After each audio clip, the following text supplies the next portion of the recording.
CTS 두란노 성경교실 가족 여러분 안녕하세요. CC 대표 박성민 목사입니다. 오늘은 우리가 디도서를 한번 공부해 보겠습니다. 디도서, 사도 바울이 제자들에게 보낸 편지 중에 디모데 전서, 디모데 후서, 디도서 이렇게 해가지고 우리가 목회 서신이라고 불리는 곳인데요. 한번 그 말씀을 하나하나 우리가 보도록 하겠습니다. 1장 1절에 보면은 디도가 자신을 갖다 소개합니다. 근데 이 소개하는 것도 참 저희가 여기에 보면 내용들을 하나하나 뽑아내면 참 많을 걸 할 수 있는데 흥미롭게 자기를 어떻게 소개하냐면 하나님의 종이요 예수 그리스도의 사도 나 바울이 사도된 것은 해가지고 디도에 대해서 디도한테 뭐라고 바울은 소개를 하냐면 하나님의 종이라는 것을 먼저 소개하는 것을 볼 수가 있습니다. 하나님의 종을 그리스도의 사도라는 것을 앞서게 먼저 소개함으로써 겸손함을 얘기하고 있고, 그 다음에 그 목적은 바로 뭐냐면 하나님이 택하신 자들의 믿음과 경건함에 속한 진리의 지식과 영생의 소망을 위함이라라고 이렇게 말씀하셨는데요. 보면은 이게 연결이 다 돼 있죠. 믿음을 선포하고 그 다음에 연결이 된 게 뭐냐면 경건함에 속한 진리의 지식이라고 되어 있습니다. 그러니까 단순한 지식이 아니고 그 지식이 경건한 삶으로 연결되는 그러한 지식, 그것을 통해서 결국은 영생의 소망을 향할 수 있게 되어 있다는 것, 이 세 개가 서로 맞물려 있는 것을 볼 수가 있습니다. 결국은 영생의 소망의 확신으로 연결되게 하는 그런 것을 위해서 그 사도 바울이 세움을 받았다라는 것을 얘기합니다. 그리고 나서 얘기를 합니다. 이 영생을 설명하기를 영생은 거짓이 없으신 하나님이 영원 전부터 약속한 것인데라고 되어 있습니다. 보면은 여기에 하나님이 우리는 무엇인지 할 수 있다라고 하는 것을 갖다가 아니다, 그렇지 않다라고 보여주는 하나님의 가능성을 보여주는 게 있죠. 여기 뭐라고 되어 있냐면은 거짓이 없으신 하나님, 하나님께서 못하시는 게 계세요. 뭘 못하시냐면 그 중에 하나가 바로 거짓말을 못하세요. 하나님은 온전한 것만을 말씀하신다라는 것. 그래서 거짓이 없는 분이 하나님이시다. 그리고 이러한 모든 것들이 언제 되어 있냐면 영원 전부터 약속된 것이라고 되어 있습니다. 그렇기 때문에 즉흥적으로 세상의 변화와 어떤 상황에 대응을 하면서 바꾸거나 만드시는 것이 아니고 지속적으로 오래전부터 준비한 것이고, 그것을 갖다가 3절에 보면 자기 때라고 하는 표현이 나옵니다.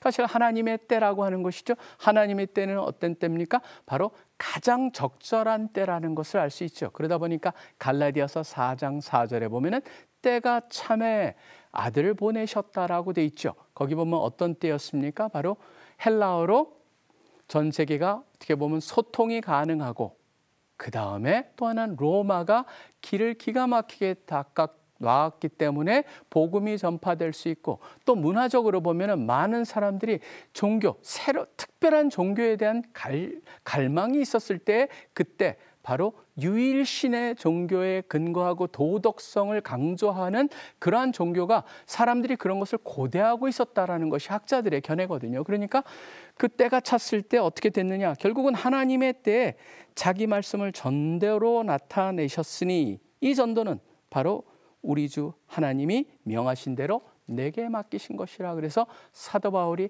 자신이 누구인가, 무엇을 하는 사람인가, 그것이 언제부터 준비되어서 이렇게 전달이 되고 있는가를 얘기하고 있습니다.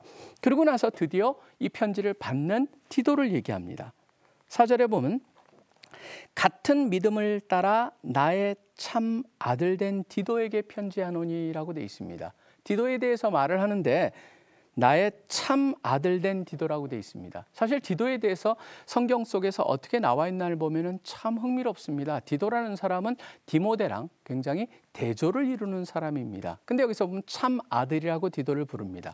고린도후서 2장에 보면은 바로 사도 바울이 지금 디도를 갖다가 고린도에게 편지를 가지고 보냈습니다. 그것을 볼 수가 있습니다. 여러분들이 고린도 전후서를 자세히 보시면은 최소한 사도 바울은 고린도 교회에 4번의 편지를 보낸 걸 알 수가 있습니다. 첫 번째 편지는 우리가 안 가지고 있습니다. 두 번째 편지라고 알려진 게 고린도 전서입니다. 그래서 고린도 전서에 보면 내가 전에 쓴 편지라는 표현이 나오기 때문에 첫 번째 편지를 보냈고, 그다음에 고린도 전서를 보냈고, 세 번째 편지를 들고 우리 성경에 나와 있는 것은 그렇습니다. 물론 그 사이에 다른 편지도 쓸 수 있겠으나 우리가 그거는 전혀 흔적을 찾아볼 수가 없습니다. 세 번째 편지가 굉장히 사도 바울이 눈물로 감정을 담아서 쓴 편지, 그것을 가지고 디도가 편지를 가지고 갔습니다. 고린도로 간 사이에 사도 바울은 사역을 다니면서 디도랑 만날 것을 기대하면서 어딘가에 만나야 되는데 디도가 오지 못하기 때문에 어떻게 됐나 걱정하면서 다니는 모습을 여기 그려주고 있습니다. 자, 2장 12절에 이렇게 돼 있습니다. 내가 그리스도의 복음을 위하여 드로아의 이름에 주 안에서 문이 내게 열렸을 때 내가 나의 형제 디도를 만나지 못함으로 내 심령이 편하지 못하여 그들을 작별하고 마게도냐로 갔노라. 여기서 보면은 디도를 누구라고 부르고 있냐면 내 형제 디도라고 부르고 있습니다. 굉장히 소중한 이름을 쓰고 있고, 또 하나는 바로 디도가 아직 고린도에 가서 드로아라고 하는 유럽과 연결시켜주는 그런 유럽과 아시아를 연결하는 그 부분에서도 만나지 못해가지고 거기서 문이 열렸음에도 불구하고 심지어 사역을 하지 못하고 떠나고 그런 모습들이 나와 있습니다. 그러다가 7장에 보시면은 이런 말씀이 나옵니다. 6절에 드디어 만납니다. 마게도냐에 이르렀을 때. 그래서 7장 5절에 보면 마게도냐에 이르렀을 때 디도가 옵니다. 그러니까 6절에 이렇게 나와 있습니다. 그러나 낙심한 자들을 위로하시는 하나님이 디도가 옴으로 우리를 위로하였다라고 되어 있습니다. 디도가 돌아옵니다. 디도는 어려운 편지로 고린도 교회에 갔다가 거기서 그들의 답변을 갖다 갖고 지금 이 마게도니아에서 사도 바울을 만났다. 그를 향해서 굉장히 다양한 표현들이 나옵니다. 8장 23절에 보시면은 디도를 말하는데 이렇게 얘기합니다. 디도로 말하면 나의 동료요, 너희를 위한 나의 동역자요, 우리 형제들로 말하면 여러 교회의 사자들이요 그리스도의 영광이다라고 말을 하고 있죠. 그러고 나서 12장 18절로 보시면은 더 나가서 디도를 갖다가 어떤 사람이라 보냐면 자기의 유익을 굳지 않는 그러한 사람이라고 얘기를 하고 있습니다. 그러고 나서 여기 우리 그 디도서 2장 7절에서도 보시면은 디도에서 또 나오는 게 뭐냐면 선한 일에 본을 보이는 사람이라고 디도를 그려주고 있습니다. 사실 디도에 대해서 우리가 쭉 쫓아가 보면요, 여러 가지 다른 것도 찾아볼 수 있지만 사도 바울과 특별히 제 3차 선교 여행 때 이 예루살렘에 어려운 사람들을 돕기 위해서 모금하는 데 같이 다녔던 게 확실합니다. 그래서 나중에 그 모금을 한 것을 가지고 디도가 갖다 주는 역할을 하고 그 역할을 했기 때문에 디도는 특별히 어려운 일을 많이 감당한 사도 바울의 제자였습니다. 그러다가 디모데 후서에 보시면은 사도 바울의 마지막 편지에 보면은 디도에 대한 얘기가 나옵니다. 디도에 대한 얘기가 나오는데 바로 여기에 나와 있죠. 4장 10절에 보시면은 거기에 보면 다양한 사람을 말하다가 디도는 달마디아로 갔고라고 되어 있습니다. 이게 디도에 대해서 성경에 나와 있는 어떻게 보면 마지막 부분입니다. 달마디아가 지금으로 하면 사실은 많은 지역들이 이것저것에 끊겨져 있습니다. 왜냐하면 그 한 나라였던 옛날에는 유고슬라비아라고 하는 그런 지역이었는데 잘 아시다시피 거기는 여러 개 공화국이 나눠져 가지고 지금은 뭐 크로아시아, 세르비아, 몬테네그로 그런 식으로 나눠져 있기 때문에 그 지역입니다.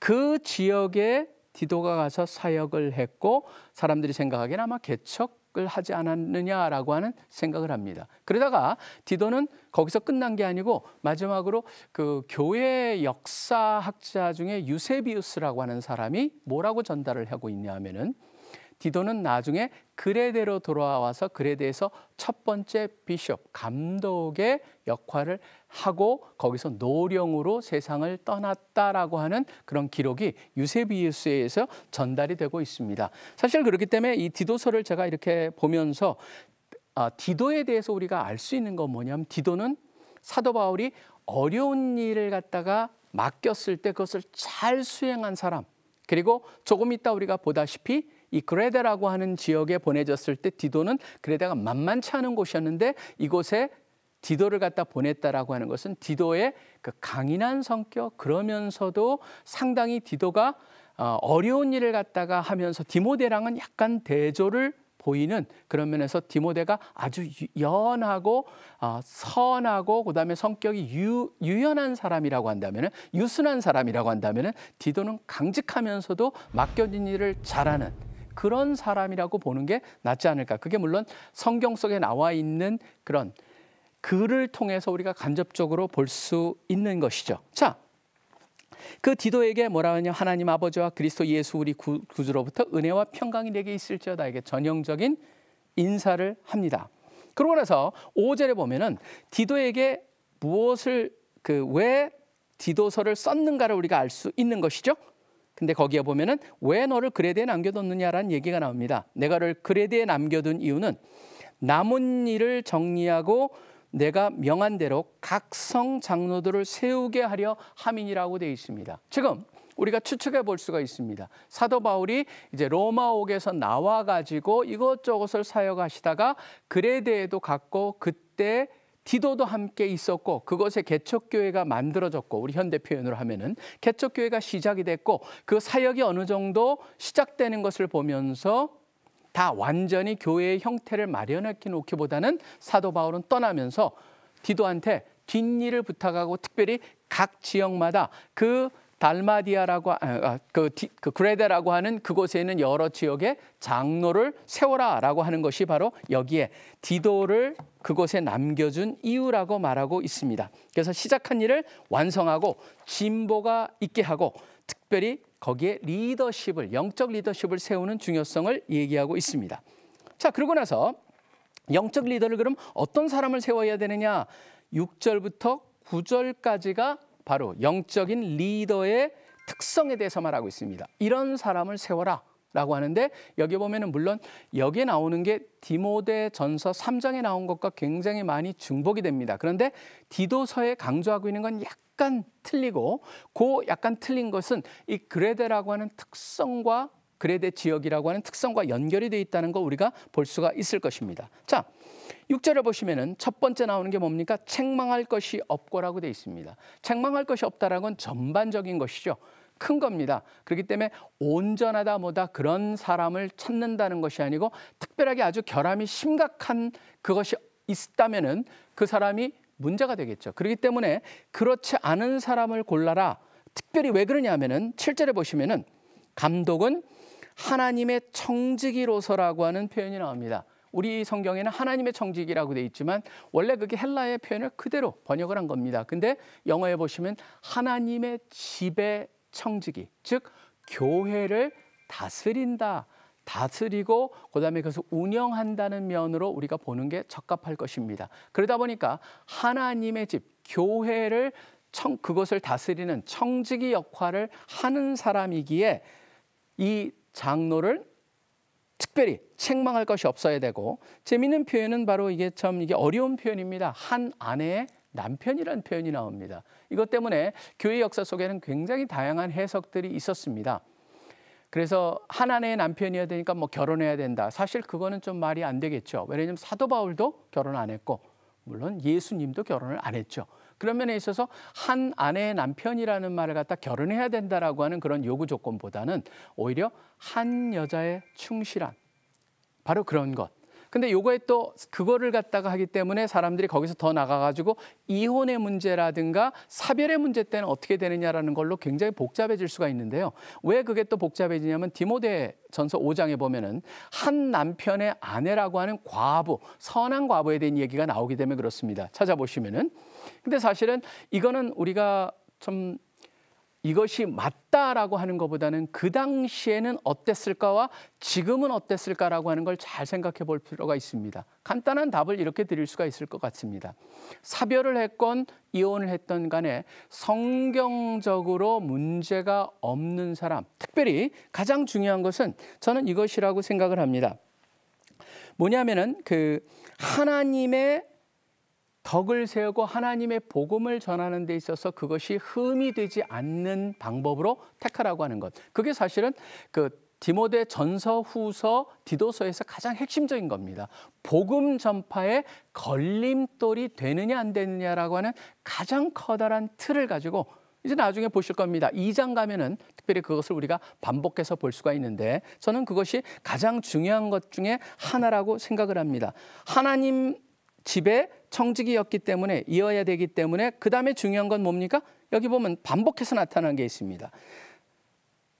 방탕하거나 비난을 받거나 불순종한 일이 없는 믿는 자녀를 둔 자라야 할지라. 왜냐하면 하나님의 집을 다스린 사람으로 자기 집을 갖다가 보게 된다는 것이죠. 지금 이 시대에는 참 이게 힘이 듭니다. 이걸 갖다 어떻게 얘기를 할까? 그러면은 그 자녀가 문제가 있는 사람은 교회의 목사나 장로가 될 수 없다라고 하는 말이냐라고 하는 것인데 사실 그 당시는 부모의 역할이라는 게 자녀들의 순종, 자녀들의 부모의 순종하는 것이 사회 속으로 당연한 것으로 여겨지는 것이었고 특별히 유대 문화 속에서는 바 미츠바라고 그래가지고 아이들이 남자가 어느 13살 그 정도가 되면은 어른이 되거든요. 그러니까 그 밑에 있는 그 아이들은 철저히 훈련시켜야 되는 그러한 것을 염두에 두고 이것을 볼 필요가 있겠죠. 그렇기 때문에 일방적으로 자녀가 문제가 있으면 자격이 없다라고 말하는 것은 굉장히 힘들 수가 있습니다.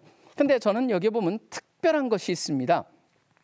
그게 이제 하나님의 청직이랑 연결이 돼 있는데 그 다음에 재미있는 거는 책망할 것이 없고를 다시 한번 반복을 합니다.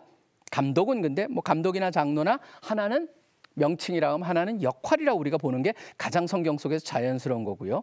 지혜의 고집대로 하지 아니하며 그러니까 자기가 원하는 대로 하지 않고 특별히 이게 굉장히 재미있습니다. 분내지 아니하며 술을 즐기지 아니하며 지금 시대면 마약까지도 연결이 돼 있겠죠. 뭔가 중독이 되지 않는 사람 바로 그것에 휘둘리지 않기 때문이죠. 그 다음에 구타지 아니하며 무슨 그 자격에 구타가 있을까라는 생각이 드는데 구타라고 하는 것은 과격하다. 저는 이걸 갖다 폭력적이다라고 하는 걸로 해석을 하는 게 굉장히 좋다고 생각합니다. 그렇기 때문에 단순한 육적인 그런 폭력뿐만 아니라 언어적 폭력까지도 포함하고 있다. 그리고 더 재미있는 거는 더러운 이득을 탐하지 아니하며 이거는 디모데전서 3장에 보시면은 사실 집사의 요건으로 나오는 건데 여기에 보면 더러운 일을 탐하지 않는다. 왜 그랬을까요? 이거는 그 그레데 사람들의 분위기랑 연결이 돼 있다는 걸 조금 있으면 보게 됩니다. 그러니까 사실 6절, 7절, 8절 여기에 그 나와 있는 그 말씀 중에 가장 9절로 가면은 거기에 그 모든 것을 갖다 가장 잘 보여주는 게 있죠. 미쁜 말씀의 가르침을 그대로 지켜야 하리니 이는 능히 바른 교훈으로 권면하고 거슬러 말하는 자들을 책망하게 하려 함이라. 9절은 바로 핵심이 뭐겠습니까? 자기가 그 말씀을 알고 그 말씀을 삶 속에서 보여줄 수 있어야 되고 그럴 때 다른 사람을 제대로 책망할 수 있다. 결국 말씀을 알아야 한다는 것이죠. 마치 뭐를 떠오르게 합니까? 디모데전서 3장 16절에는 하나님의 말씀에 대한 것을 얘기하면서 하나님의 말씀은 바로 사람들을 갖다가 책망하고 바로 세우고 바로 교훈하는 데 필요하다라는 것을 떠오르게 만드는 것을 볼 수가 있습니다. 자, 그러고 나서 한번 보시기 바랍니다. 어려운 사역을 갖다 맡았다는 걸 갖다가 10절부터 우리가 보게 됩니다. 바로 그레데 지역이 얼마나 힘든 것인가, 왜 그렇게 까다로운 사람으로 리더를 세워야 되는가 10절부터 나와 있습니다. 불순종하고 헛된 말을 하며 속이는 자가 많은 중 할레파 가운데 특히 그러하다라고 되어 있습니다. 그 당시에 할레파라고 하는 것은 사도 바울의 1세기에 보면은 교회 속에서 은근히 들어왔던 게 지금 사실 그렇지 않겠습니까? 예수님이 유대인이셨습니다. 유대인이셨고 그다음에 원래 유대교 내에서 기독교가 나오다 보니까 이제 어떤 주장이 나오게 되냐 하면은 기독교인이 되기 위해서는 유대인을 통해서 돼야 되는, 그렇기 때문에 결국 구원의를 얻기 위해서는 유대인을 통해서 돼야 된다. 유대인을 통하는 것 중에 남자로서 가장 중요한 게 뭐겠습니까? 할례라는 이슈가 됩니다. 여자들 같은 경우에는 그런 게 문제가 안 되지만 남자 같은 경우에는 할례가 문제이기 때문에 할례가 된 다음에 구원을 얻을 수 있다는 말을 주장하면서 그런 할례파들이 나오는데 이들이 어떤 사람이냐 하면은 그들은 그들의 입을 막을 것이라. 이런 자들이 더러운 이득을 취하려고, 아까 제가 왜 돈을 갖다 이득을, 더러운 이득을 탐하지 아니하며라고 하는 것과 연결해 봤을 때 바로 이들과 달라야 되겠죠. 그렇기 때문에 더러운 이득을 취하려고 마땅하지 아니한 것을 가르쳐 가정들을 온통 무너뜨리는도다. 이들이 들어와가지고 가르침을 시작할 때 교회가 또 집안이 무너지는 것, 그래서 다양한 모습으로 뭐 나이 들은 사람이라든가 젊은 사람이라든가 그런 걸 통해 가지고 집안 전체를 무너뜨릴 수 있는 잘못된 가르침으로 무너뜨릴 수가 있는데 그것뿐만이 아닙니다. 그런 할례파들도 있습니다. 더한 것은 바로 뭐냐면 그레데 사람들입니다. 그레데인 중에 어떤 선지자가 말하되 그레데는 항상 거짓말장이며 악한 짐승이며 배만 위하는 게으름뱅이라 하니라고 되어 있습니다. 그러고 나서 사도 바울이 말합니다. 이 증언이 참되도다.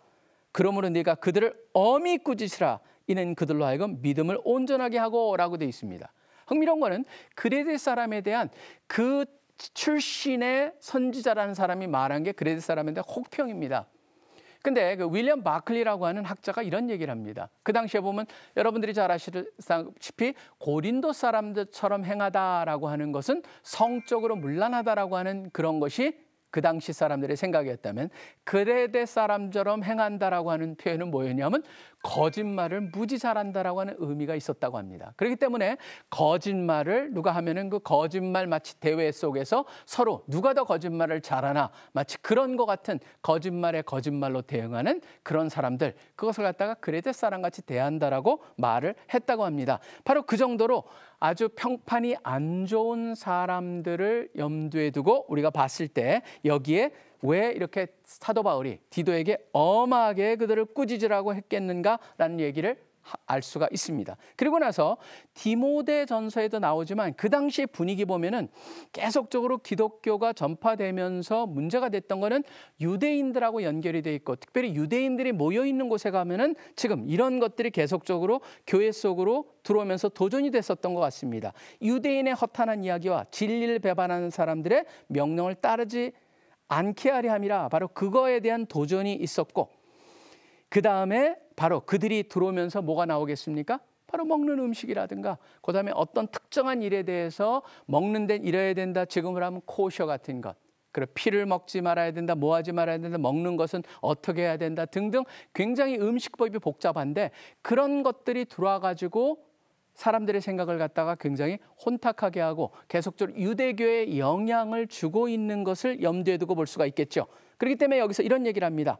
깨끗한 자들에게는 모든 것이 깨끗하나 더럽고 믿지 아니하는 자들에게는 아무것도 깨끗한 것이 없고 오직 그들의 마음과 양심이 더러운지라.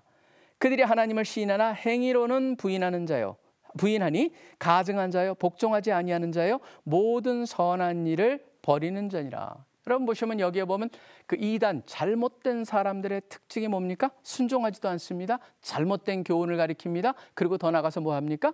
굉장히 전혀 도움이 되지 않는 것을 주장을 합니다. 그것이 자기네들은 물질적으로 그것을 이익의 수단으로 삼고 그러니까 심지어 영적인 영역까지도 그걸 이용해 가지고 자신의 주머니를 불리는 일을 하고 또 더 나가서 뭡니까? 영적인 데는 전혀 도움이 되지 않는 지금 말한 것 같이 유대인의 허탄한 이야기와 진리를 배반하는 그런 것들에 대해서 얘기를 하고 있다라고 하는 것이죠. 결국 16절에서 말하고 있는 것 같이 지금 하나님을 시인하나 행위로는 부인한 자요 가증한 자요 복종하지 않은 자요 모든 일을 버리는 자니라. 결국은 뭡니까? 그들의 언어와 행동에 불일치를 갖다가 보여주고 있는 것이죠. 결국 이것을 통해서 사도 바울은 지금 디도에게 그 그레데에 필요한 그 모든 것이 결국 언어와 그들이 말하는 것과 그들의 행동의 일치. 그러다 보니까 장로를 세워도 가장 중요한 사람은 어떤 사람들이었습니까? 아까 제가 말씀드렸다시피 9절에서 믿은 말씀의 가르침을 그대로 지켜야 된다라고 하는 것을 강조를 하고 있죠. 그레데는 쉽지 않은 곳이었습니다. 이단들, 특별히 이제 유대교랑 연결된 이단들이 교회에 대한 공격과 침투가 이루어지는 상황 속에서 사도 바울은 그들에게 엄히 가르치고 분명히 가르치고 특별히 말과 행동에 일치되는 것에 걸맞는 그러한 리더들을 세워서 시작한 교회를 견고하게 하라라고 하는 것을 가르치고 있는 것이죠. 다음 시간에 우리가 2장부터 시작하도록 하겠습니다.